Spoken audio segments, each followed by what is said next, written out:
Well, hello, everybody. Dan Turbyville here, and this is Powerhouse Fence Show. Welcome. Thanks for stopping by. This week, we are going to talk about tracking cost. So, it is a critical task that everyone should be doing. We're going to hear some stories. Oh, you're going to hear some stories. I've already heard them. You're going to hear some problems. You're going to hear some solutions. And I'm going to tell you how to get started tracking job cost. Just give me a little bit, be patient, and we'll get to that. Okay. So that's what the plan is this week. Sit tight, and here we go. So, our GoFundMe for Josh's family, well, not our GoFundMe, the GoFundMe for Josh's family is still linked in our description. If you don't know, Josh was one of our team members that we lost a few weeks ago, and his GoFundMe is there. It does benefit his family. We also have our Make a Wish fundraiser, which will be in there forever. And so, those are linked in the description. The show is sponsored by Memphis Fence Company and Simpolo. We have a few partners here on the Powerhouse Fence Show: the Thornton Fence Consulting Group, Fence News, fence industry publication, and EasyG Manufacturing. They make the big orange machines like Fence Hog that you see at trade shows. All of those people I like. They all produce good stuff. Whatever the stuff is they produce, I like it. It's good. I believe in it, and they are partners here in the show. They are also all linked in the description. This show is live right now. Phone number, as always, scrolling across the bottom of the screen, 901-878-4987. The number will get you on the show, but the number will also call me anytime you need to, if you have questions or want to tell me how dumb I am, whatever it is. So feel free to reach out. As always, thank you all for being here. I appreciate everyone that listens to this show. It is the reason that I sit here and do this week after week after week is because people keep listening. And I have to believe that somebody out there is benefiting or learning from something that happens on this show. All I do is try to share experiences and try to share lessons that I've learned. And hopefully that's benefiting somebody. But I appreciate you all for tuning in, and thank you for listening. If you want to hear anything, if you want to be a guest on the show, reach out, let me know. So next week, I don't know what's going to happen with the show next week. I'll be in New York teaching operations management school with Michael Whitaker. That is an AFA class that we're teaching again in November.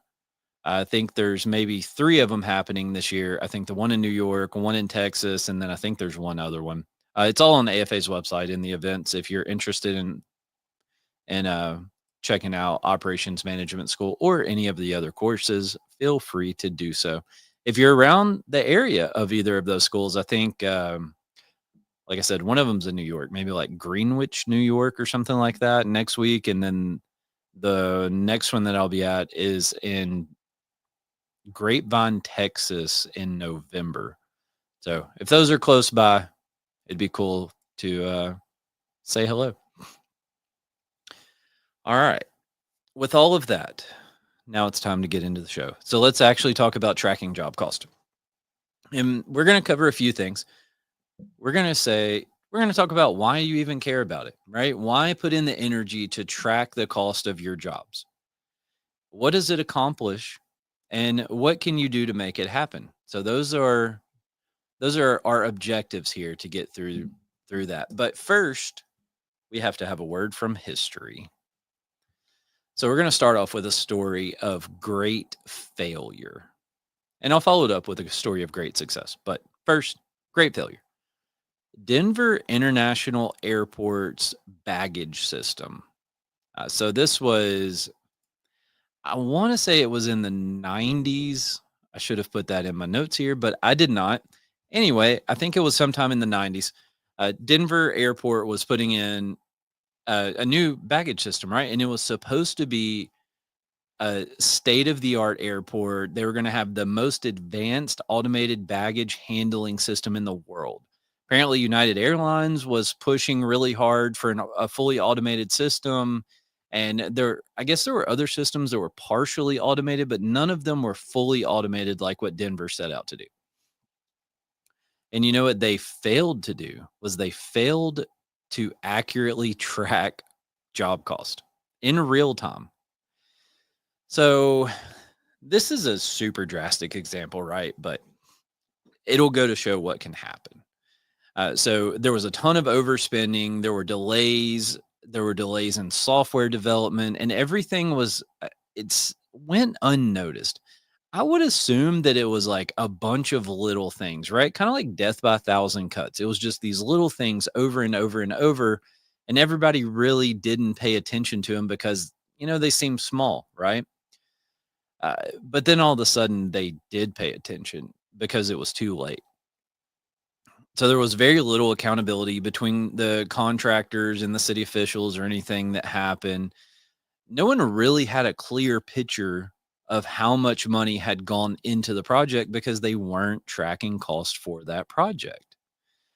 So that before they even started, engineers told them that it was too complex, right? It was too much stuff going on. They were trying to do too much, but the executives, they kept approving changes, they kept pushing, and kept approving more change after change with no cost impact studies ever done on any of this stuff. I actually just listened to a founders podcast episode about Elon Musk.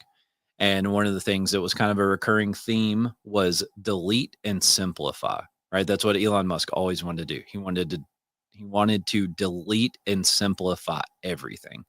Well, they did the opposite, it seems. They made it super complex, right?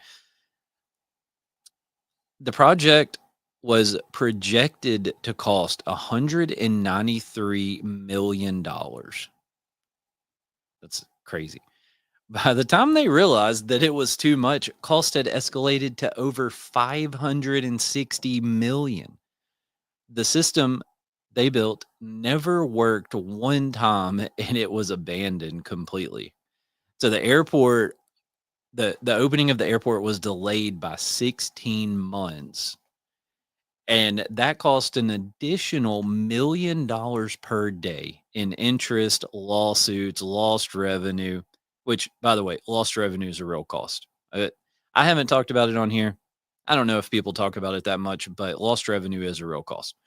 So hypothetically, you have to send a crew back to a job for a callback. Well, your cost is doing the callback, but then your cost is also the lost revenue because what could that crew have done that day that would have generated additional revenue?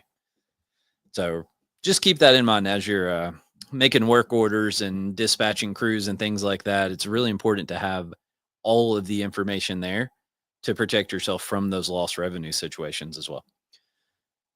Like I said, the Denver airport, it's a drastic example.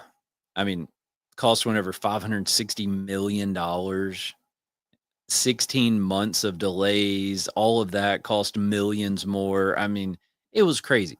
But it does go to show you what can happen if you don't pay attention to the cost and if you don't monitor them closely and accurately, that stuff will build up, right? They were in the mindset of just doing whatever they had to do to get the job done. That's what they were there for. We're here to get this job done, so let's get it done. And that was their approach. I've found myself in those situations before, and I bet some of you have too. Sometimes that's all we focus on, right? Is, oh man, we got to get it done. We got another week. We got another 2 weeks. We're behind schedule. Whatever it is, we got to get it done. And we forget to watch the cost. So when I bought Memphis Fence, there was no job costing being done here. In fact, there wasn't really much accounting being done here that amounted to anything. It was way behind the times. And if you wanted the account balance, it was on a sheet of notebook paper. You had to go up front and pick it up off of someone's desk, and there was a running account balance. If you wanted to know AR, AP, anything like that, all of that was manually tracked. And it was you couldn't just look, right? It wasn't that simple. It was a whole process to try to learn anything or to try to gather any of that data. And it was crazy. It was a mess. And back then people would say stuff, "Oh man, we made so much money on that job. Oh man, we lost so much money on that job." And at first I was just kind of like, "Okay, yeah, yeah, that sucks," or "Yeah, yeah, that's awesome." But then as time went on, I kind of started questioning it a little bit, right? And I was like, "Wait a minute. how do you know? Right? How do you know if you made money or if you lost money? Without having any sort of like accurate accounting of what's going on, how can you really know where you're making money and where you're losing money? Because all you're doing is you're looking at the amount of money in the bank account. Maybe you get a P&L done at the end of the year by a CPA. You might look at that. But if you're not tracking that stuff all the time, you don't really know. So, like I said, I always wondered, and turns out I really don't think that they did know. Th you know, there were indicators, right? So you might know when you bid a job, I planned on spending $10,000 on material. We spent 9,600, right? Well, good. And then, we might know, oh, we planned on spending 4 days on that job site, but we only spent three. Well, okay. But how many dollars worth of labor did you plan on putting in the job? And how many dollars did it cost? Because if you planned on four with one crew and you sent three crews and got it done in 3 days, well, no, you actually didn't do anything. And I don't know how much of that was going on. I don't know where people were getting these indications of making and losing money and stuff like that, but there wasn't any kind of good systems in place. I'll say that. So Jeffrey Moore says, without big data, you're blind and deaf in the middle of a freeway. And that's kind of what it felt like around here back then. So data tracking is imperative. You got to do it. You got to track data. Specifically, we're talking about job costs today, but data in general is really important. I was talking to someone this morning. They say, "Hey, we got this new person to do SEO for us, and we're really excited, and all these great things are going to happen." And I said, "Okay, so what's going to happen?" "Well, we're going to start getting more leads, and we're going to get all these great leads." I said, "Well, do you have a way of tracking that?"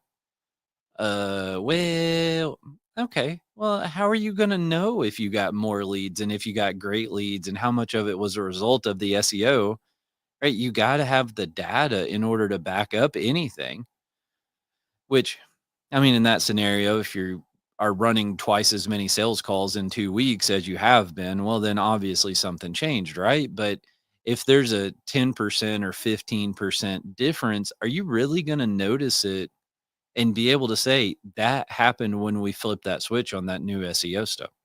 You got to be able to track it. So here's the story of great success. Okay, I told you I was going to give you a failure. Now here's the success. Between 1930 and 1931, the Empire State Building was built. This project was a massive risk because it happened during the Great Depression. It was really a phenomenal thing. It was the largest construction project. It was set to be the tallest building in the world at the time. It stood 102 stories tall, like in 1931. It's pretty impressive. And you think about the technology and the equipment and the machinery and everything that was available to people back then, and they were able to build this building. And nowadays, we ask people to go out and build a 8 foot tall fence, and they think they need 17 man lifts and 4 cranes to do it. Exaggerating, but you get my point. So there were two developers, John Raskob and the former governor of New York, Al Smith. They hired a general contractor to run the job. And when I say run, I mean this was ran like a military operation. Okay. They tracked cost every single day, not every month, not every week, every single day. They tracked every load of steel that came on the job site, every hour of labor that went into the job. That's a massive undertaking right there. Every delivery of limestone that came in, they tracked everything that happened on the site. It was all recorded and it was all reconciled against the budget that was set up for the job. Project managers were able to make daily adjustments based on reports because they had the data at their disposal. They were able to make adjustments. Okay. They would shift crews around the site to ensure that nobody was working on top of each other and that people were out of everyone's way and all of this kind of stuff. But they could make adjustments based on the data. So this job was really managed as well as anything. Okay. All costs were meticulously tracked. So what happened? The job was completed ahead of schedule. It took them 410 days to build this building, which was less than what they had anticipated. It came in under budget, cost them $41 million to build it. which, in 1930 was a crap load of money. This was at the beginning of or during the Great Depression and all of this stuff, right? And they spent $41 million. But because it came in under budget and it was done quicker than they thought, the building was able to be turned around and it became profitable a lot faster than anyone expected.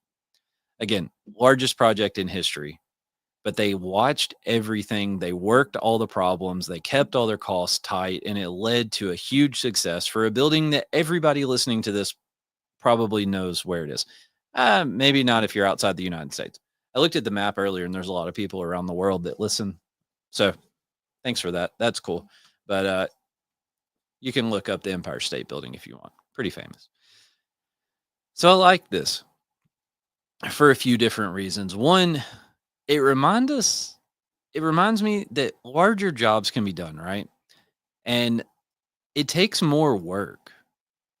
So you got to work harder when you do a big job, and you have to track everything. And there's a lot of moving pieces. So many moving pieces go into a lot of these big jobs. But as long as we track everything, we stay on top of it all, and we make sure that things stay under control all the time, we can do the big jobs, right? Empire State Building, great example of that.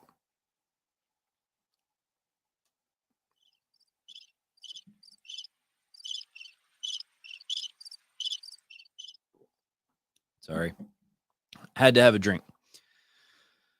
So why do we track cost? Well, a part of the reason is because it's the job and you should just do the job, right? If you're in a position where you should be tracking costs, well, that's the job, go do it. But as we've just seen, there's a lot of benefits, right? So it protects your profitability of a specific project. Now, obviously, there are smaller jobs that are these 1-2 day jobs. You go in there and you knock them out. It's really hard to make a bunch of adjustments and move people around and anything like that to try to save the profitability of that job. Even if you're tracking it every day, I mean, day one, oh man, we didn't make any money. Well, let's see what happens on day two, right? So again, 1 or 2 day jobs, it's going to be really hard to do too much on that job. But what about the next job? And the one after that, and the one after that, and the one after that. So what you do is you take those smaller 1 to 2 day jobs and you track the cost on it. And then you take what you learn from that job and you apply it to the next one. So now that changes the way that you're bidding future projects, and you're able to learn and improve and grow and all of those things based on what you learn here. So you can also watch trends across different job sizes and job types, and you can kind of notice patterns, right? So where are you making money? Where are you not making money? And now you can change the way that you bid jobs, or change the way that you manage projects, or change the way that you install jobs. Because if you're not making money, one of those things is going on, right? You're either bidding the job wrong or you're doing the job wrong. So you can learn, and you can either try to change it. You can change the price. Okay. Now, hey, if I bid this type of job, I need to add 15 or 20% to whatever number I think it's supposed to be based on historic data. Or just stop doing those jobs. Because if you remember, sometimes it's okay to say no. You don't always have to say yes. Some jobs are just not a good fit, right? And in those scenarios, it's okay to say no. It's okay to move on to something else. But you never know unless you track every single job. So if you get on bigger projects, you can start seeing where problem areas are a little bit earlier by tracking it all the time and by looking at the data that you're tracking. So I don't mean wait until the job's been completed for 6 months and look at it and go, "Oh wow, we really screwed that up. What happened?" No, I'm saying you're watching it as it's going on. So it helps if you have it all broken down when you bid the job. So let's say you're doing a chain link job, right? And it's 10,000 feet of fence, and you break it down. You say it's going to take us this many days to set posts, this many days to run rail, this many days to stretch wire, like however you break that down. Well, now you can see what's going on in real time versus what you planned. So you plan for 20 days to set post. You get 10 days into the job. Are you halfway done? Or are you a quarter of the way done? So now you have a problem, and that's really where you have to start if you're going to try to work a problem, solve a riddle, solve a problem, whatever, however you want to phrase that. if you're going to try to solve something, you have to know the thing to try to solve. The way you get that is by tracking this data. So, you can react, right? And you can figure out what can we do to help this job progress and try to get it back on track. You might put more people on the job. More people's not always a solution. You might wind up with half the people out there sitting around waiting on somebody to finish something else or waiting on instructions or things like that. So more people doesn't always solve the problem. You got to look at the scenario that you're in, look at the situation, and then make a choice. What is the best way for me to solve this issue? How can I fix this moving forward? And yeah, you may not be able to recoup, right? If you get 10 days into the job and you've only set a quarter of the post, you might not be able to recoup and get caught back up to where you're complete by day 20, but you might only go 1 or 2 days past instead of going 8 days past, right? So that's where you can help protect your margins and protect your profitability, is at least cut the losses. So maybe you should get some more equipment out there, right? Maybe you have to rent a skid steer. It's what, 1750 a week or something like that to rent a skid steer. How much time would that save your crew?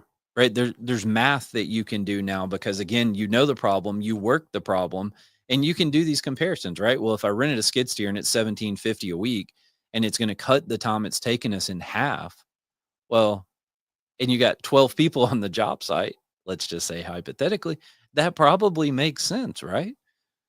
But if you got one person out there and it's 1750 a week and it's going to save them 3 hours a week, well, that probably doesn't make sense. But you got to have all of this data. I know, I just keep saying that over and over. I'm like a broken record, right? So, like I mentioned, you can protect yourself on future jobs. So, this is going to be the most common outcome probably for people who listen to this show, is to protect yourself on future projects. Yeah, maybe you're in a situation where you're doing a big job. Maybe you got a big job coming up. Maybe this applies to you there, but it for sure is going to apply to you in this scenario where you can protect yourself in the future. So you learn what you're good at. Okay. You learn who is good at it, right? Sometimes you might need to swap crews around and have them do something different. Maybe you learn, hey, we're no good at installing 4 foot tall chain link fence. We don't make any money doing it. In fact, we lose 8.5% every time we bid a job. Bingo. There you go. That's what you want to know, right? You lose 8.5% every time you do one of those jobs. Good. Good, because you know. You also learn where you're making money. Man, if you only do one job a year and then you start noticing, wait a minute, that one 12-foot tall chain link, like, we make good money on those things. Well, now you know a thing that you want to try to do. So you track the trends, and then you can make changes and you can improve. Carly, I'm going to destroy this name, I suspect. Carly Fiorina, who was a former CEO of HP, said the goal is to turn data into information and information into insight. I'm going to read that one more time.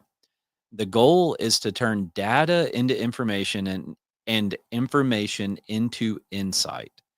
You have to track the data in order to have the data.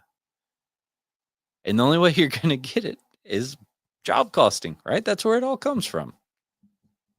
Those are the kind of quotes I come up with, by the way. You have to track the data to have the data. So the bottom line, if you're not tracking, you're guessing. There's another quote that will for sure be in a history book at some point. If you ain't tracking it, you're guessing it. All right. So now we've beat on that a little bit, right? So how do we track job cost? And I don't necessarily mean we as in me and my team. I mean, how do we in general? Okay. Well, we assign a job number to every job. We start off like that. And that's going to help eliminate confusion, kind of a lot. It's going to help a lot with eliminating confusion. So it's going to help you. Well, okay, I'll just tell you. We still get confused sometimes, right? Um, Maybe if we do a callback, or maybe a repair. That's a better scenario. If we do a repair, so this is something that we worked for a general contractor. We installed a job at Bill's Truck Center, whatever. And a year later, Bill's Truck Center calls us directly and says, "Hey, you installed this job. Someone ran a car into the fence. Can you come out and fix it?" We go out and we do that repair. Sometimes those scenarios we still have a little bit of trouble with, and we still wind up putting cost to the job that we did for the general contractor originally. And like there is kind of that overlap confusion that we run into sometimes. Sometimes it's because maybe I sold the job and I didn't do a good job assigning a job number, right? Well, sometimes it's just because people are people and we all make mistakes. So there is still kind of some of that that happens here and there, but for the most part it eliminates that confusion. It really helps you to dial in and get cost attributed to the correct job where they're supposed to go.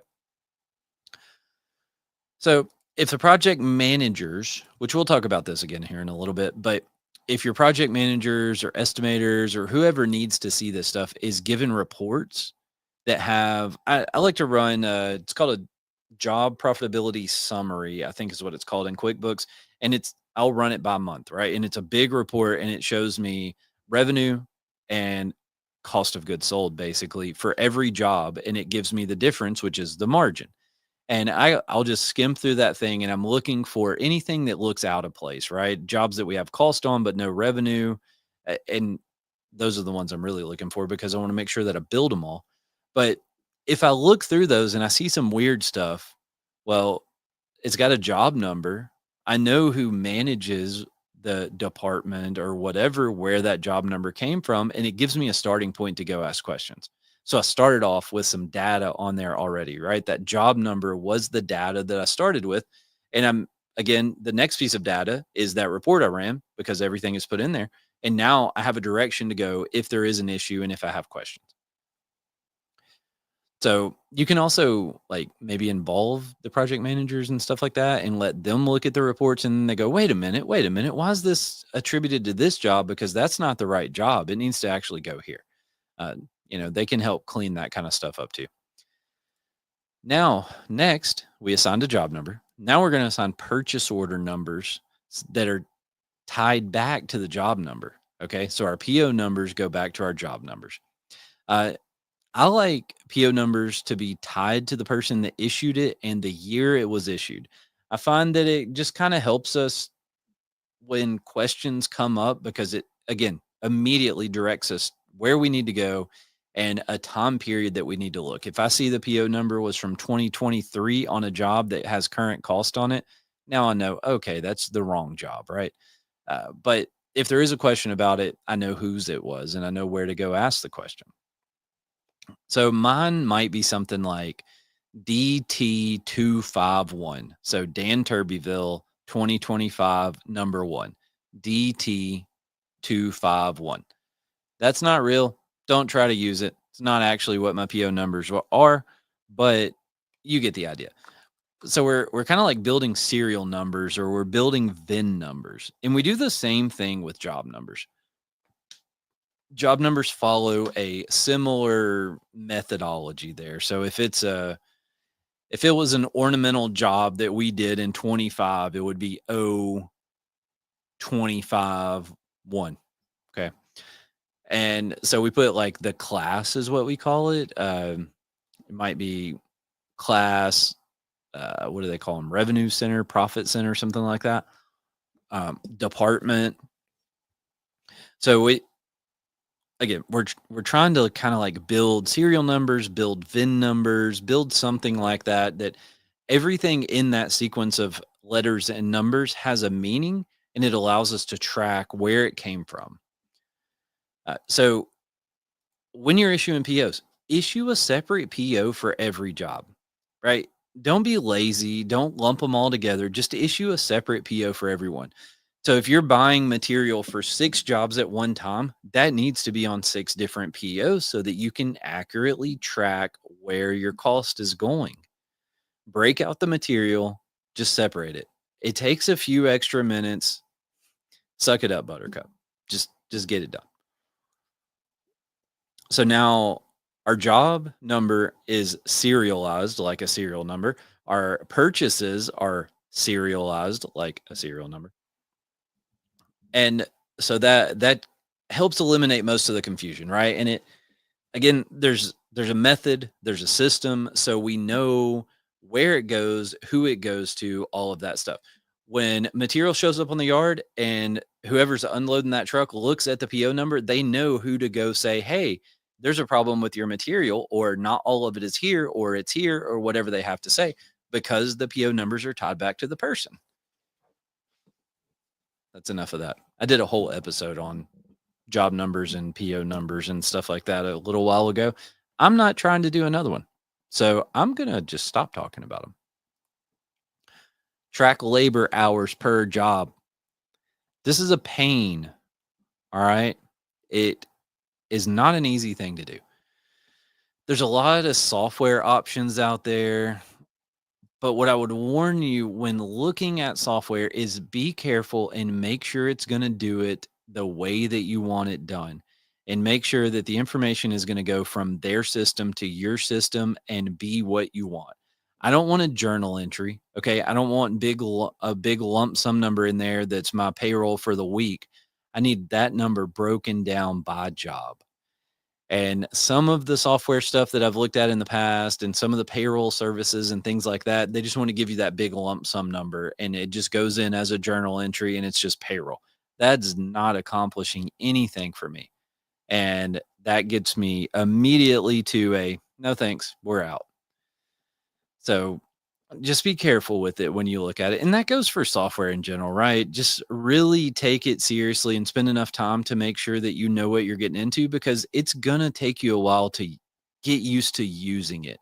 You've got to learn it and you've got to spend enough time to really get good at it. So, this is not the only example I could give you about that. I tell people with Simpalo all the time. That's one of the reasons why you cannot go on the Simpalo website and just sign up. There's no way. You can't get access to an account without coming through me first. And I know that sounds crazy and it's not like some power trip thing or whatever. It's genuinely that I want to make sure that people who are signing up are understand what the software is and they understand or they have realistic expectations of what they're going to get out of it. Right. So I want those two things before people sign up because I've signed up for software and I've spent some hours sitting there piddling with it just to figure out at the end of the day, it doesn't do what I wanted it to do. And I don't want people doing that in Simpalo.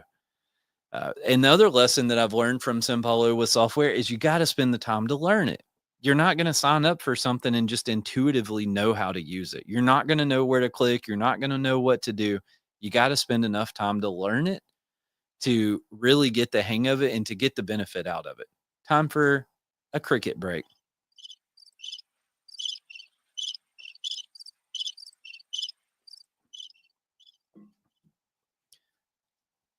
All righty. So, software, make sure it's going to do what you want. Make sure you understand what it is that it does. Make sure you got to spend enough time talking to people, trying it, playing with it to make sure that it's going to work for your entire process. We once signed up for some software. And this was one of those softwares where you had to pay to go through the onboarding and you had to pay to get your training and you had to pay for all this stuff up front, right? So we dumped some thousands into getting going with this software just to figure out that it wouldn't work. There was a fatal flaw in the way that it worked. And it didn't work with us. And it was pretty disappointing, but I had no one to blame because I didn't ask the question and they didn't know to answer the question because I never asked it, right? So you got to spend that time.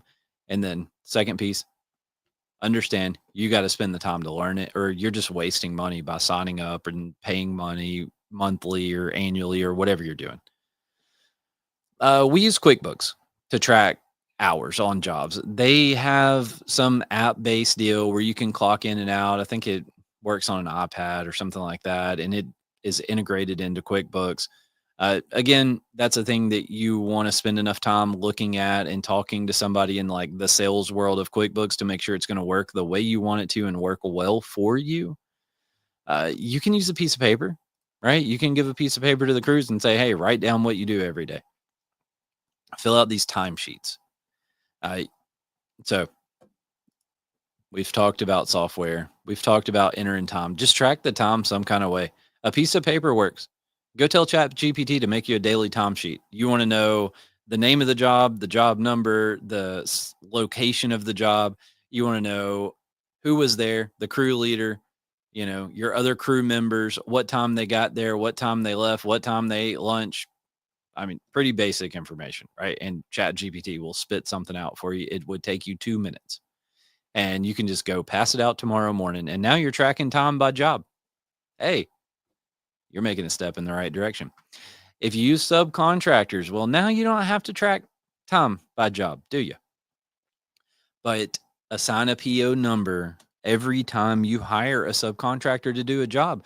Assign the PO number. At the very least, give them the job number.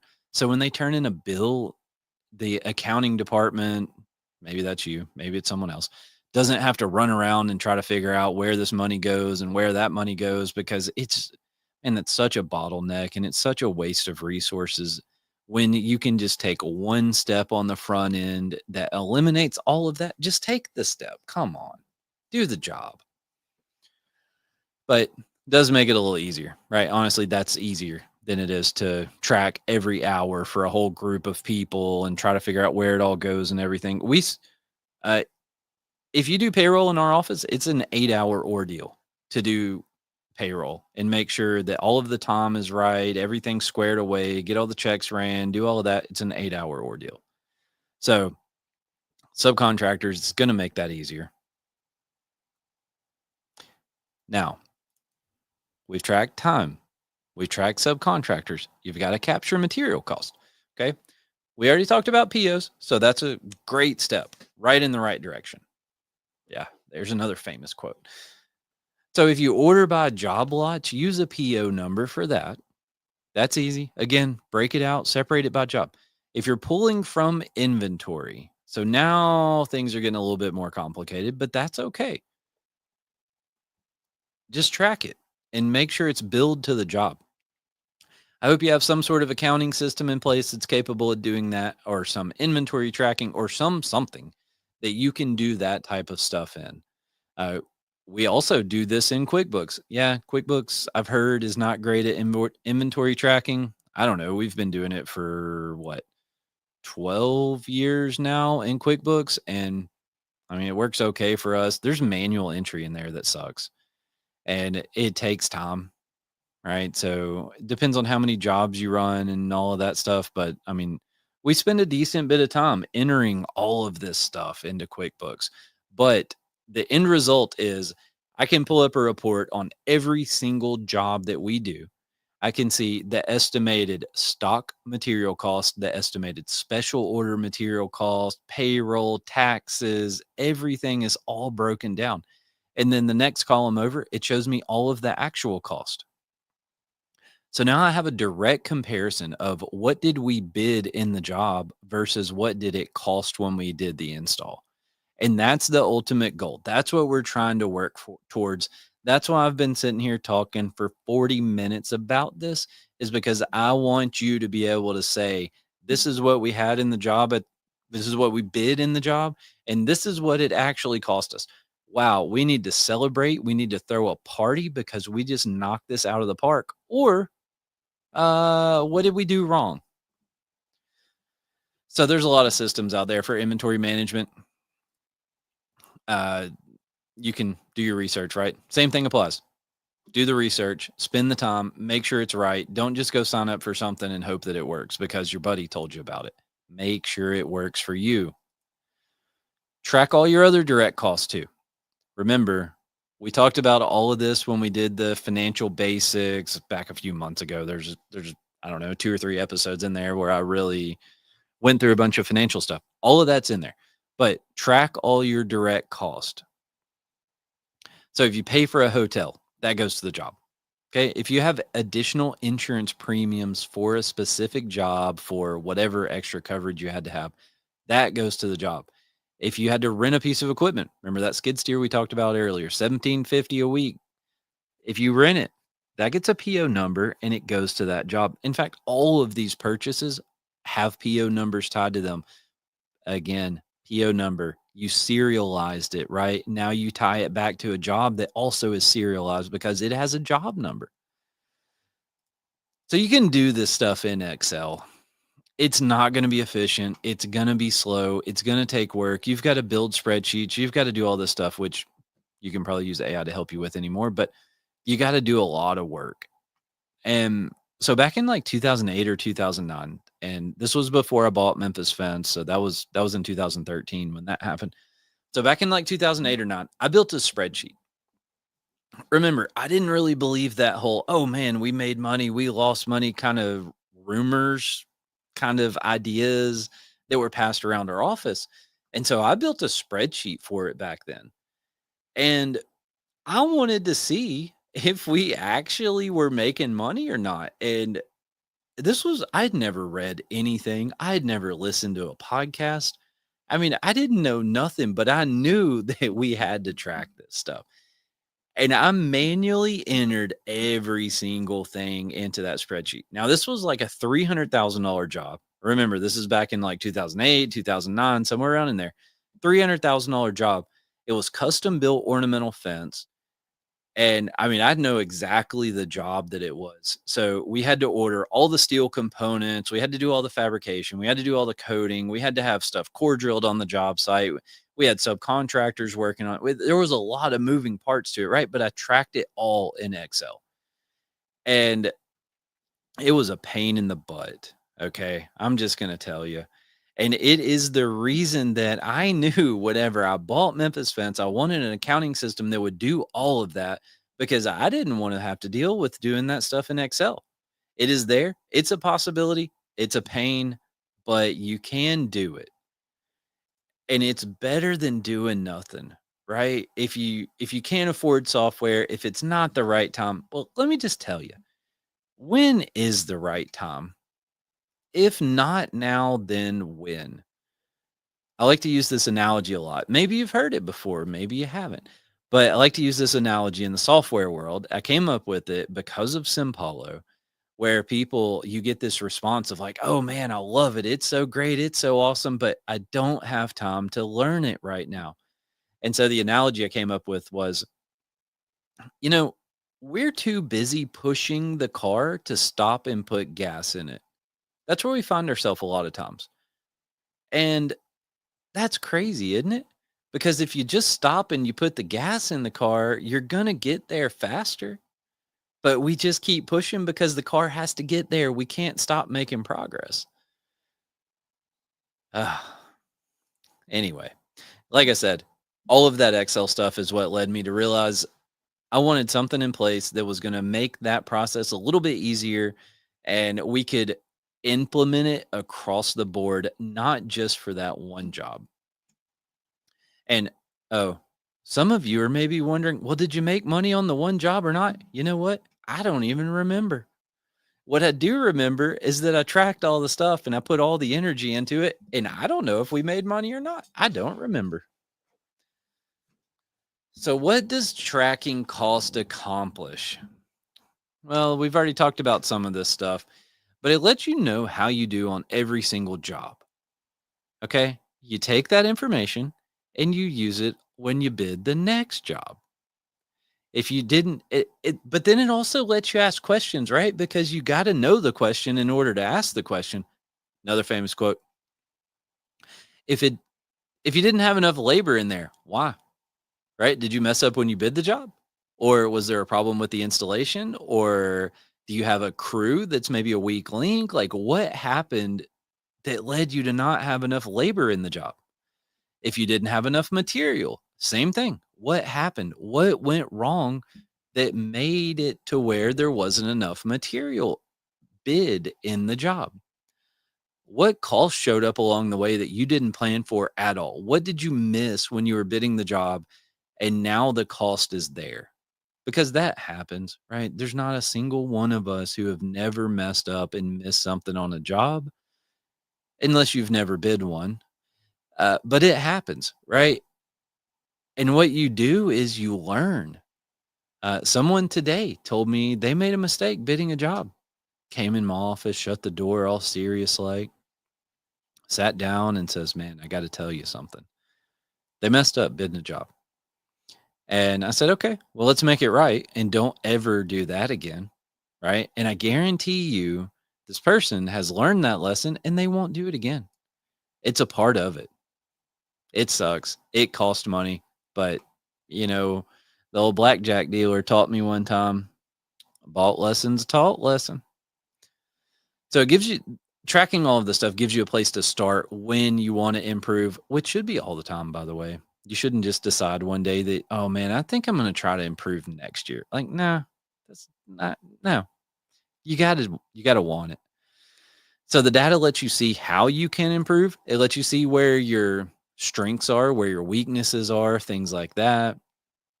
It's going to increase your long-term profitability and stability of your business, because you can improve the bidding process and you can prove that you're doing it right or wrong. I'll tell you another thing it's going to do is it's going to make your company more appealing if you ever decide to sell it. Okay. Because if you can show a potential buyer that you have good financial data and you can show them your margins on certain size jobs and type jobs and all of this other stuff, it's going to make your company more appealing and it's going to make them more comfortable that the financial stuff you're giving them is complete and accurate. If I go in there and I'm like, well, I want to sell my fence company, but I mean, the only thing I got's these bank statements. Well, they're not going to be very comfortable with that, right? And you're not going to get the value out of your company that you would if you're tracking all of this data and have all of this information to provide. So now I'll give you some practical advice. Start simple. You don't have to start off with 10 different pieces of software, and do not decide to try to track everything tomorrow. Okay. Because what you're going to do is you're going to get super overwhelmed. You're going to get frustrated and you're going to stop.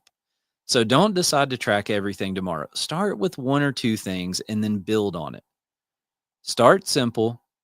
Pick some low hanging fruit, right? Get a couple victories under your belt and then just keep adding the layers of complexity until you get where you want to go.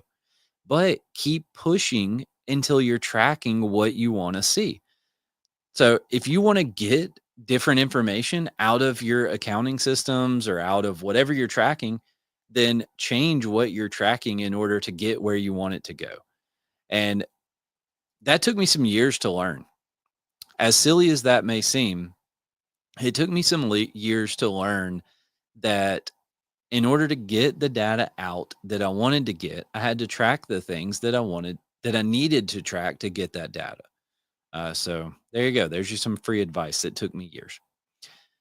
When you have big jobs that are going on, sorry, when you have big jobs that are going on, review the cost. I mean, maybe weekly, right? Just have a constant review of the cost on the job, progress on the job, things like that.